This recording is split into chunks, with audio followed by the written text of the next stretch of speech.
Fala galera ligada no Info Bahia, Hugo Santana na área trazendo as últimas notícias do Bahia pra você, sempre de segunda a sexta por volta das 7 horas aqui no Info Bahia. Vamos lá, viu? Porque a gente tem algumas notícias importantes para os próximos dias. Em primeiro lugar, volta de um jogador titular aos treinamentos. Será que ele vai jogar já no próximo jogo? Vamos descobrir. Além disso, vamos debater também quem é o melhor jogador do Bahia na temporada até então. Eu tenho uma opinião, mas eu quero saber de vocês também, viu? Vamos ver aí, eu quero saber. Além disso, o jogador do Bahia denunciado no STJD e pode ficar um tempinho de fora. Eu acho polêmico isso. E para finalizar, claro, vamos falar do Inter, nosso adversário de domingo, e também da Copa do Brasil. Quem é que a gente tem que torcer nessa Copa do Brasil, visando, claro, nossa vaga na Libertadores e um caminho melhor pra gente. Antes de começar, vou só pedir pra você o quê? Deixar o like, se inscrever no canal, comentar o conteúdo, tudo que eu vou falar aqui, eu quero saber a opinião de vocês. Eu tenho lido tudo, a audiência tá bombando, cada dia tá melhorando. Então eu quero saber de vocês o que é que vocês estão achando do conteúdo, beleza? Então vamos lá, solta a vinheta.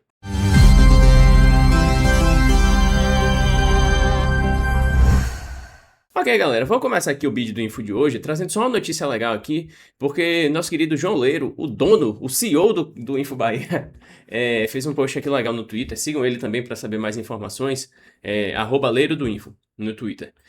Boa tarde, galera, segue a programação do Info Bahia até domingo, dia 30. Destaque para uma live especial nesta quinta, dia 27, às 18 horas, sobre as mulheres de aço, com a participação da nossa zagueira Ayla Santana.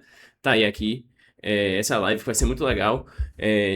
Bahia feminino que está prestes a disputar as quartas de final do Campeonato Brasileiro. Também tem a Copa do Brasil que tá nessa disputa aí. Então vamos nessa, acho que vai ser uma entrevista muito interessante. Elas vão jogar na segunda-feira contra o Palmeiras na Fonte Nova. Então, assim, vai ser uma live muito bacana. Quem puder participar, assistir, compartilhar também, vai ser legal. Além disso, claro, nossa programação com os cafés. Sexta tem happy hour e o domingo as lives pré e pós-jogo que vocês já conhecem, tá cada vez melhor. Então, beleza. Prosseguindo aqui nosso vídeo do Info de hoje, agora com a pauta, queria trazer aqui uma matéria de Fefo Noronha, que publicou aqui no Twitter, @Fefo Noronha. Ademir volta a treinar com o grupo, tá aí a notícia boa do dia. O atacante foi a campo nesta quarta-feira e participou parcialmente das atividades com bola, avançando no processo de retorno. A expectativa é que Ademir possa voltar a ser relacionado no máximo para o duelo contra o Bragantino em 5 de setembro. Tá aí, notícia boa, o Bahia sente falta de Ademir, sente falta desse ponto assim do lado direito, porque se a gente for observar como foi nos últimos jogos, foi Furquim, que é um menino, um jovem que, embora tenha muito potencial, ele ainda não demonstrou no profissional o potencial que tem. Eu acho que ele vai virar e sinto que está próximo disso, esse salto que ele vai dar, mas ainda não está nesse momento. E Kiko Oliveira, que foi bem do Bavi, assim, não... Pra mim teve os gols que perdeu, isso tornou ele um destaque negativo, mas foi surpreendentemente melhor do que eu imaginava. Mas teve toda a circunstância lá com a torcida que não foi legal, então não está num clima dos melhores. Então, quanto mais cedo a Ademir voltar, melhor. Vale lembrar que ano passado ele também teve uma contusão e a volta dele foi aquele jogo contra o Palmeiras, que ele marcou aquele golaço que sacramentou o resultado positivo pro Bahia, 1-0 aqui na Fonte Nova. Então, assim, torcer para a recuperação mais rápida possível dele, né? Ele deve voltar contra o Bragantino, um jogo difícil, um jogo lá, fora de casa. Então, quanto mais ajuda o Bahia tiver, quanto mais reforços o Bahia tiver, melhor. Então, torcendo muito para a recuperação de Ademir, que não vive o melhor momento, mas ainda assim é um jogador importante. Acho que, sabe aquela expressão, ruim com ele, pior sem ele? Acho que passa um pouco por isso. Então, que volte o mais rápido possível, fumacinha. E que volte com gol, viu? Ele fez que seja igual a participação dele contra o Palmeiras no ano passado. Ok, prosseguindo aqui, galera, eu fiz esse tweet aqui no X, me sigam lá também, @HugoBCSantana, que eu fiz uma pergunta, na verdade, quem é o melhor jogador do Bahia na temporada? E eu coloquei essas 4 imagens, né, podiam ser outros, mas esses são, na minha opinião, os melhores, que passa muito por Juba, David Duarte, Ronaldo, e Nico Acevedo. Vou deixar aqui, que aí a gente pode passar mais pelas fotos. Mas são essas as opções. Queria saber de vocês, quem é o melhor jogador do Bahia na temporada? Vou aqui apresentar por que eu escolhi esses 4. Acho que, embora tenha outras opções, eu acho que tá muito entre eles daí. E eu vou falar aqui um pouquinho de cada um, né? Em primeiro lugar, Ronaldo. Começar pelo goleiro. Uma posição muito difícil, assim, do Bahia na Era City. Acho que foi a posição que o Bahia mais teve dificuldade. Esse e o centroavante, só que o centroavante, bem ou mal, o William José conseguiu entregar seus gols, contratou agora Alejo Vélez, então assim, os jogadores estão aparecendo, estão jogando. Mas o gol não. O gol sempre foi um problema, sempre foi uma posição de desconfiança. O Bahia tentou Marcos Felipe, que teve seus momentos, mas não foi tão bem assim. Adriel foi contratado pensando no futuro, não foi bem. João Paulo foi contratado, não foi bem. Então, assim, nunca teve esse cara de confiança. E o Ronaldo mostrou ser esse cara. Ele só tem uma derrota no ano, na temporada, vestindo a camisa do Bahia, que foi contra o Higgins lá. Então, assim, o que é uma estatística extremamente absurda. A gente tá em agosto, caminhando para setembro, e o time não perdeu com o Ronaldo no gol. Acho que essa estatística é fantástica. E, embora assim, eu acho que as derrotas no período dele fora, não sei se ele faria essa diferença toda, mas ele é um jogador importante. A saída de bola dele foi um fator que ele evoluiu muito. Ele tem feito muitos milagres. Ele tem algumas das partidas com mais defesas no Campeonato Brasileiro. E é o goleiro que teve a maior quantidade de gols esperados defendidos. Uma estatística importante. Prosseguindo aqui, eu queria falar de David, porque muitos queriam que ele já tivesse ido embora. E eu achei eu também, em algum momento. Mas desde o ano passado ele tá nessa evolução fantástica. É um zagueirão, é um cara que tem participado muito. Tava na seleção da Bola de Prata até outro dia, mas ainda tá na briga. Tem feito seus gols.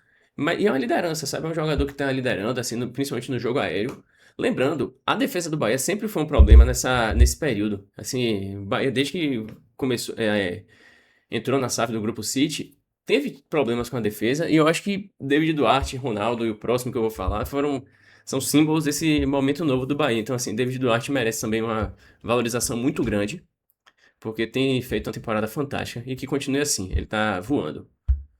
Seguindo aqui, temos Luciano Juba. Esse talvez eu acho que seja o mais craque desses que eu tô citando aqui. Mais craque, assim, o jogador mais diferente. Ele chegou perto de disputar uma Copa do Mundo.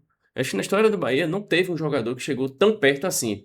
Existiram alguns que passaram ali durante o ciclo e tal, mas chegou vestindo a camisa do Bahia, não chegou tão perto, não estava nos debates, sabe? O Juba fez parte da pré-lista e se ele não tivesse contundido um dia antes da convocação, será que não teria sido convocado? Eu tenho minhas dúvidas. Tinha essa chance. Mas Juba teve um primeiro semestre fantástico. É o artilheiro do Bahia no Campeonato Brasileiro com 7 gols. É, lembrando que bate falta, bate pênalti, tem um belo chute de fora da área. Voltou para o segundo semestre um pouco abaixo. Vale lembrar que ele estava machucado, passou quase essa pausa toda machucado, sem treinar. Então voltou aos poucos, não fez uma boa partida contra a Chapecoense, porém fez uma partida fantástica contra o Vitória. Então, assim, é um cara que, estando em forma, é fundamental para o clube e para o time. E vou repetir aqui: precisa ir para a seleção brasileira nessa próxima convocação. Se Ancelotti não convocar, será problema. Para mim vai ser muito problemático. Mas tá aí, Luciano Juba. E finalizando aqui, falar de, para mim, o craque do Bahia na temporada, Nicolás Acevedo. Assim, eu não sei nem assim, eu não canso de elogiar esse cara, porque ele é um jogador que virou capitão do Bahia agora, merecidamente, na ausência de Everton, e acho que a braçadeira não podia estar melhor empregada agora. É um jogador que é muito espírito do Bahia em campo. É o pitbull tricolor, assim, a raça que o torcedor espera que os jogadores tenham, ele faz. E é um jogador que também, essa evolução que ele tem, é muito fantástica. É um jogador que chegou aqui, vindo do New York City, que já era um time do grupo, já era uma experiência internacional, mas que tinha algumas deficiências e aqui ele só fez evoluir. É um jogador que a gente precisa valorizar muito ter no clube. E que, pô, pra mim é meio inegável que ele é o craque do time nessa temporada. E olha que a competição tá forte. A gente tá citou os outros três, eles estavam é, no, na seleção da Bola de Prata até, assim, estão nessa concorrência. Então, a Acevedo está liderando nisso, prova o quão absurda está sendo a temporada dele. Então, assim, pela liderança, pela evolução, até gol ele fez. Tipo, a Acevedo nunca foi de fazer muito gol, mas ele chegou lá e marcou o golzinho dele contra a Chapecoense. Infelizmente, não foi o suficiente para o Bahia vencer, mas foi um golaço. E que ele continue nessa corrente de evolução, porque esse é outro que eu falo e vou defender sempre. Ele precisa estar na próxima convocação da seleção uruguaia, porque eu, acima de tudo, sou Bahia e torço para que os jogadores do Bahia estejam sempre no melhor, para se manterem sempre com vontade de evoluir e tal. E uma convocação sempre vai ajudar nisso, é a ambição dos atletas. Mas tá aí, deixem aí nos comentários quem vocês acham que é o melhor jogador do Bahia na temporada. Se é Acevedo mesmo, Ronaldo, David Duarte, Juba ou outro. Pode ser outro. Eu acho difícil vocês encontrarem alguém, mas se tiver outro, me fale. Seguindo aqui, galera, uma notícia ruim. eu diria. Ruim e problemática. Vamos lá, né? É aqui do BN Sports. Ninguém assinou, foi da redação. Kaká, Marinho e Jean Lucas são denunciados no STJD após confusão no Bavi. O zagueiro Kaká e o atacante Marinho, do Vitória, e o volante Jean Lucas, do Bahia, foram denunciados nesta terça-feira no STJD após confusão do Bavi 508, disputado no último domingo pela 24ª rodada do Campeonato Brasileiro. O Bahia também foi denunciado. Os julgamentos acontecem na manhã desta quinta-feira, dia 27, o famoso amanhã. Kaká e Marinho foram enquadrados no artigo 258 do CBJD, que prevê suspensão de 1 a 6 jogos por atitude antidesportiva. Jean Lucas responde pelo 258-A, por provocar o público durante a partida com pena de 2 a 6 jogos. O Bahia foi denunciado no artigo 191 do CBJD por deixar de cumprir ou dificultar o cumprimento do regulamento. A punição é prevista de multa de R$ 100 a R$ 100 mil. A confusão ocorreu após o segundo gol do Bahia no duelo que terminou 2 a 0 para o esquadrão. Jean Lucas tirou a camisa e ergueu em direção à torcida do Vitória. Durante a comemoração, o Marinho retirou o uniforme das mãos do volante, enquanto Kaká tentou rasgá-lo. Aí aqui Kaká e Marinho com chance de 1 a 6 jogos e Jean Lucas aqui. Que imagem, né? Rapaz, fala um negócio aqui. Ok, né? Jean Lucas provocou. Isso é inegável. Apontar a camisa pra torcida do Vitória é provocação. Mas eu acho que a cada vez que rola um tipo de punição por causa disso, cada vez que acontece uma punição por causa disso, o futebol brasileiro toma mais um gol da Croácia, toma mais um gol da Noruega, toma mais um gol da Bélgica, assim, é eliminado de uma Copa do Mundo. Porque isso, pra mim, assim, é uma besteira sem igual. Eu vou dar alguns exemplos aqui de jogadores que tomaram cartões recentemente, que fizeram provocações desse tipo. Hulk, recentemente, fez gol contra o Bahia, no Atlético contra o Atlético Mineiro, né, no ano passado, e fez aquela posição dele, na frente, em direção à torcida. Não teve confusão nenhuma. Gabigol fez gol no Bahia no ano passado pelo Cruzeiro e fez o gesto dele em frente à torcida. Não tomou amarelo, vida seguiu. Daverson fez aquele gol que ele pulou e tal, o jogo seguiu. Qual é o ponto aqui? Eu acho que essas punições estão saindo muito mais pela reação do Vitória, que é um time que é um clube que no momento não está sabendo perder. Simples assim os clássicos, que toda vez que o Vitória tem perdido os clássicos, tem acontecido confusões, que isso diz muito mais sobre eles do que necessariamente sobre a provocação. Porque todos os times provocam e são provocados. Marinho provoca muito, pensando assim no Vitória. Os jogadores do Vitória também provocam. O Jair Ventura se envolveu numa confusão recentemente com o Arthur Cabral, após ele fingir que ia cabecear uma bola na frente do jogador no confronto contra o Botafogo, que, a meu ver, aquilo é uma provocação. Então, assim, só que, normalmente, o que acontece é que quando o Vitória sofre essa provocação, tem acontecido essas confusões. Então, assim, é um cenário muito ruim pro futebol brasileiro, a gente ficar punindo o jogador. Tipo, o Jean Lucas provocou mesmo, não vou discordar disso não, mas e aí? Por causa disso, ele vai ficar 6 jogos de fora? Assim, pô, o cara fez um gol, velho. No clássico, vocês esperavam o quê? Que ele pedisse desculpa, que ele saísse assim chorando? Não, velho. Foi um gol no confronto mais importante da região Nordeste. Ele faz um gol que decide o clássico e, pô, tem que provocar, tem que comemorar mesmo. É do ser humano e faz parte do esporte também. A gente tá tratando do esporte muito como uma coisa, assim, meio radical, sendo que esporte é 100% entretenimento. As pessoas que estão lá estão pra, sabe, extravasar. É o dia de folga das pessoas, normalmente no domingo, o momento de folga. Então ali é pra ficar tranquilo. Perder e ganhar faz parte do esporte. Agora, aparentemente, os jogadores do Vitória não percebem isso e fazem essas medidas que, a meu ver, isso de tentar rasgar a camisa é 100% para jogar para a torcida. Só que, pelo que eu tenho visto, a própria torcida do Vitória está condenando essa atitude dos jogadores, o que eu fico muito feliz. Porque a torcida do Vitória não é idiota. Os torcedores do Vitória não são idiotas. Eles não podem cair nessa medida populista desses jogadores que parece que estão querendo só renovar o contrato, já que Kaká até que tá bem, mas Marinho parece muito mais a medida para ele melhorar ou para ele conseguir um contrato novo do que necessariamente jogar bola. Inclusive tem uma fala muito legal do pessoal do Canto Rubro Negro sobre isso, que eu indico para quem quiser ver. Paulo Analista e Léo Santiago falam. É muito bem disso. Então, assim, fica aí. Ai, futebol brasileiro, pra onde você tá indo? Ok, pra finalizar o vídeo de hoje, galera, queria trazer aqui o Internacional, nosso próximo adversário. Eu trouxe aqui esses últimos jogos dele, né, considerando aqui a partida do Vasco.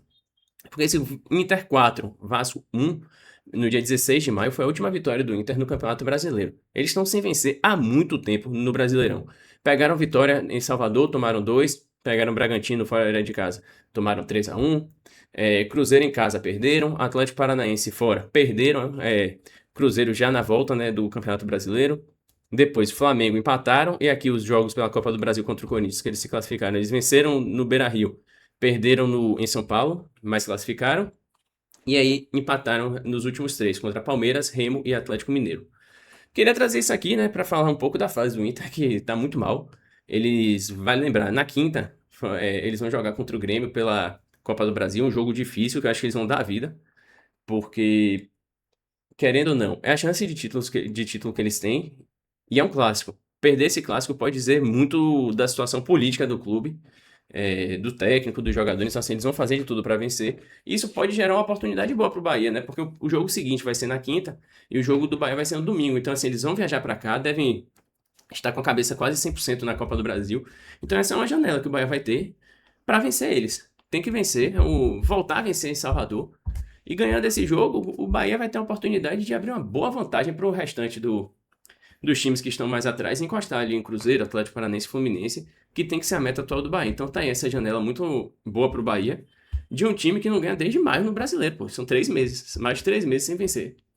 No Campeonato Brasileiro foram, aqui, bora contar, 1, 2, 3, 4, 5, 6, 7, 8 jogos sem vencer no Brasileiro. É uma oportunidade de ouro pro Bahia, que precisa aproveitar, pelo amor de Deus. E aqui, só para complementar, falando de Copa do Brasil, aqui são os jogos, né? Inter e Grêmio, Atlético Mineiro e Cruzeiro, Vasco e Vitória, Palmeiras e Santos. E aqui o cruzamento já está na ordem certa, né? O vencedor de Atlético Mineiro e Cruzeiro pega Inter e Grêmio, e Vasco e Vitória pega Palmeiras e Santos. Que só para projetar um negocinho com vocês, porque, vamos falar bem a verdade, só tem uma final que seria boa pro Bahia, que é Palmeiras e Cruzeiro. Lembrando que o vice-campeão vai para vai para Libertadores, né? Para pré. E essa vaga seria muito bom se fosse de volta para o Campeonato Brasileiro. Então, se ficar com o Cruzeiro ou Palmeiras, certamente eles vão ficar entre os 6 primeiros e para o Bahia pode abrir mais essa vaga, que pode ser útil, viu? Eu acho que o Bahia vai necessariamente precisar, principalmente para ir para a fase de grupos, porque os 3 primeiros já estão bem estabelecidos. Então, seria muito bom a gente torcer para o Palmeiras ou o Cruzeiro vencerem a Copa do Brasil. Deixem nos comentários se vocês concordam comigo ou tanto faz. O vencedor Bahia tem que conseguir a vaga por força própria. Então é isso, galera. Vídeo do Info entregue mais uma vez. Queria agradecer a todo mundo. Lembrando que das próximas lives, que eu como eu falei no início, então fiquem atentos aí no Info. Se inscrevam no canal, curtam o vídeo, comentem aí o conteúdo e hypem. Hypem porque isso ajuda muito. Beleza? Valeu, galera. Até a próxima.